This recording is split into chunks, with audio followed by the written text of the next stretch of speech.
E aí, galera do segundo ano, o professor Davidson de volta para a gente trabalhar a aula número 31. A gente vai falar hoje sobre as ondas revolucionárias. Tá? O que são as ondas revolucionárias? São movimentos nacionalistas para derrubar as monarquias absolutistas fortalecidas no Congresso de Viena. Vamos lá? Bora ver aqui um pouquinho? Olha só, né? A figura aqui, ó, Delacroix, né? A liberdade guiando o povo. Quem é a liberdade? A mulher, gente. A mulher, beleza? A mesma figura, Marianne, da Revolução Francesa, né? De peito aberto, para guiar o povo, para proteger o povo, para doar ao povo toda a sua segurança, né, de vida. Beleza? Então, bora ver aqui. Europa após o Congresso de Viena. Então, para você entender essa ideia de ondas revolucionárias, você tem que voltar ao Congresso de Viena, que foi feito em 1815, galera, né? Lá, quando Napoleão foi exilado para a Ilha de Elba, as monarquias absolutistas se reúnem, fazem o Congresso de Viena, formam a Santa Aliança para restabelecer o poder das monarquias absolutistas europeias. Tá? Este é o Congresso de Viena. A gente viu aí na aula passada, em aulas anteriores, esse Congresso de Viena. Tá? E essa Santa Aliança era para quê? Era para proteger as monarquias absolutistas e restaurar a ordem de antes da Revolução Francesa. Eles queriam voltar ao que era antes, né? O mapa que existia antes da Revolução Francesa, e principalmente antes da presença de Napoleão Bonaparte. Tá? Olha aí, ó. Conter movimentos sociais revolucionários, restituir privilégios da nobreza e do clero e o poder da monarquia em diversos países. Tá? Então, apesar dos esforços em restaurar na Europa a ordem anterior à Revolução Francesa, determinadas transformações econômicas, políticas e sociais se mostraram irreversíveis, ou seja, aquelas ideias liberais, né? Liberalismo econômico, liberalismo social, a ideia de nacionalismo, a ideia de constituição, que tinha sido se espalhado, né, a partir da França, pela Revolução Francesa, né, as guerras napoleônicas, não teve como voltar mais, né? A galera absolutista fez o Congresso de Viena, fez a Santa Aliança, restaurou as monarquias, mas as ideias já estavam ali plantadas. Este foi o problema deles. Eles não tiveram mais paz depois disso. Por isso que essas monarquias vão sendo ruídas de uma a uma. Olha aí. O avanço da industrialização não teve como mais parar. O fortalecimento do capitalismo da burguesia não teve como mais parar. O crescimento da classe trabalhadora não teve como mais parar. E é isso que vai ruir as monarquias absolutistas durante o século XIX, que é o foco da nossa aula. Ou seja, vários movimentos vão acontecer em vários países e isso a gente chamou de ondas revolucionárias. Beleza? Olha só. Liberalismo. Né? As ideias liberais, identificadas com a burguesia em ascensão, desdobraram-se nos campos da política e da economia europeias ao longo do século XVIII e XIX. Já sabemos disso, né? A partir da Revolução Industrial, do fortalecimento do capitalismo, né? Isso aí também depois vai surgir as ideias socialistas, que são opostas ao liberalismo, né? Socialismo utópico, socialismo científico, socialismo cristão, anarquismo, tudo isso a gente viu em aulas anteriores. Bom, então, ideias liberais no campo econômico e ideias liberais no campo político. Vê que nós temos aqui, no campo econômico, liberdade na prática das atividades produtivas e comerciais, sem a interferência do Estado, ou seja, a ideia do Estado mínimo, né, da livre concorrência, né, da lei da oferta e da procura, ou seja, não cabia mais aquela ideia de mercantilismo que determinava tudo na economia de um país. E o mercantilismo era a característica da monarquia absolutista. Por isso que eu falei, algumas modificações que adviram depois da Revolução Francesa e do Napoleão Bonaparte não tiveram como ser mais retiradas, certo? Como esta aqui. Ideias liberais no campo político, laicização do Estado.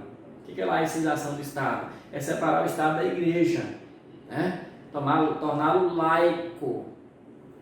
Instituição de monarquias constitucionais ou de república como formas de governo, ou seja, vários países se tornaram monarquias constitucionais, ou seja, o rei obedecia a uma lei e não era mais um rei absolutista que governava por decreto, não tinha uma lei para eles seguir. Essa que é a ideia. Esses foram os avanços que ocorreram a partir da Revolução Francesa e do período napoleônico, tá? Além também de repúblicas, né, que foram instauradas e foram proclamadas pela Europa. Então essas características fizeram com que, essas duas aqui, fizeram com que a Santa Aliança e a restauração das monarquias absolutistas dessem certo apenas por um pequeno momento, porque logo depois, tá, elas vão começar a ser derrubadas. Por exemplo, em 1920, nós tivemos a Revolução do Porto em Portugal. Pra você ter uma ideia, o Congresso de Viena foi quando? 1815. 5 anos depois, nós tivemos a Revolução do Porto, né, que Dom João VI estava no Brasil, né, aqui, que fez fugir de Napoleão Bonaparte. Aí a elite portuguesa, liberal, o que ela faz? Uma revolução, faz uma constituição e chama o rei de volta. Só que agora, Dom João VI não ia voltar mais como um rei absolutista, ele voltou como um rei constitucional, que é o que está dizendo aqui. Beleza? Olha só. Onda revolucionária na Europa no século XIX. Forças políticas em disputa durante as revoluções liberais. Quais são elas? Conservadores, liberais e trabalhadores. Trabalhadores mais ligados ao socialismo. Certo? Então, olha aí, desejavam manter o regime absolutista. Então, nós tínhamos essa gentalha aqui, ó, a galera que queria manter a monarquia absolutista, porque eles tinham interesse nisso aí. Né? Eles estavam tendo alguma vantagem com isso. Os liberais, o que eles queriam? Defendiam o fim ou a limitação do poder dos monarcas e a garantia da liberdade produtiva e comercial, né? Que é o liberalismo econômico e o liberalismo político. E os trabalhadores, o que eles queriam? Lutavam por melhores condições de vida, né? Que os liberais não davam. Os liberais, principalmente os burgueses, que eram donos dos meios de produção, né? Das fábricas, das fazendas, e faziam com que os trabalhadores trabalhassem muito para ganhar algum dinheiro, e pouco, certo? Então nós tínhamos esses três lados nessas ondas revolucionárias na Europa do século XIX, e isso vai derrubar as monarquias absolutistas nesse período, certo? Então, a partir deles vão surgir movimentos liberais, nacionalistas e também socialistas, tá?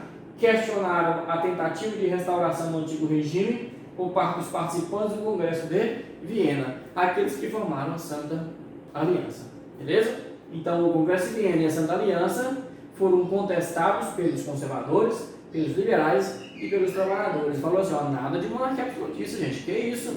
De novo aquela coisa? Não, vamos acabar com isso aí, né? Vamos brigar, vamos lutar, certo? Claro que esses aqui estavam a favor das monarquias absolutistas.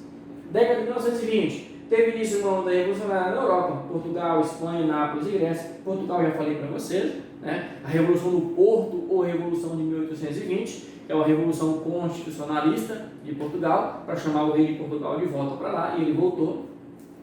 Tá? Década de 1930, mais movimentos. Ocorreram outros movimentos populares na Europa. Foram derrotados na Alemanha, Itália e Polônia, mas foram bem sucedidos na França e na Bélgica. Muitos deles foram derrotados pelos exércitos absolutistas, mas as ideias, isso aqui é importante, as ideias ficaram, as ideias foram plantadas, tá certo? Assim como foram plantadas desde a Revolução Francesa, né? Essas ondas revolucionárias foram plantando ideias de liberdade, liberdade econômica, liberdade social, liberdade política, constituição, república, né? Isso não saiu mais da cabeça das pessoas, ok? Por conta disso, a burguesia consolidou seu poder político, né? A classe operária tornou-se independente e politicamente consciente. São as consequências, né, dessas revoluções de 1830. Mas, note, a burguesia ainda estava no poder, ou seja, os trabalhadores ainda não tinham conseguido se elevar politicamente, né? Eles estavam ainda sendo explorados, né? Uma carga horária de trabalho elevada, salários baixos, péssimas condições de trabalho, de vida, certo? Vamos lá. Luís Felipe, o rei burguês. Esse rei, ele foi coroado na França no lugar do Luís XVIII, né? Que foi restaurado após o exílio de Napoleão Bonaparte, em 1815. Aí o Luís XVIII morre e o Luís Felipe, o rei, ele vai ser coroado por interesse de quem? Da burguesia, gente. Ele era um nobre que fazia parte da burguesia. Ele vai ser ascendido ao trono. Então, se o rei burguês ascende ao trono, ele vai ajudar quem? Os trabalhadores ou os burgueses? Não é certo, galera. Os burgueses. Então os trabalhadores vão continuar o quê? Insatisfeitos. Então eles não vão querer. Né? Os burgueses conseguiram o que eles queriam. A burguesia consolidou o poder político. A burguesia conseguiu. Mas os trabalhadores ainda não conseguiram com Luís, né? Com Luís Filipe, o rei burguês. Então eles vão ter que fazer mais o quê? Mais movimentos. Olha a galera se movimentando, fazendo barricadas. Foi característica dessas ondas revolucionárias, gente. Fechando ruas, fechando avenidas, parando as cidades, fazendo esses movimentos em prol de quê? Em prol da melhoria dos trabalhadores, em prol da defesa da liberdade política, da Constituição, certo? Por isso, a primavera dos povos vai acontecer, porque até então somente a burguesia tinha conseguido o que queria, e os trabalhadores ainda estavam embaixo. Então vai acontecer em 1848 a primavera dos povos. Olha lá, durante 1848 revoltas populares eclodiram em várias partes da Europa, populares, certo? Esse conjunto de movimentos sincrônicos ao mesmo tempo, tá? E sem articulação direta, ficou conhecido como Primavera dos Povos. Olha só, a galera não estava ligando uma para a outra, vamos fazer um movimento, mandando uma carta, né, pelos navios e tal, não. Aconteceram, né, em várias partes da Europa ao mesmo tempo, mas sem articulação. Tá? Ficou conhecido como Primavera dos Povos, motivado por uma crise econômica, aumentando por causa do aumento do desemprego e do custo de vida nesses países absolutistas, tá? Mas que alguns burgueses já haviam tomado o poder, beleza? Mas os trabalhadores estavam na merda, ainda não tinham conseguido nada. Tá? Interesse da burguesia industrial, interesse das camadas médias e mais pobres, nesta primavera dos povos. Vamos ver aqui?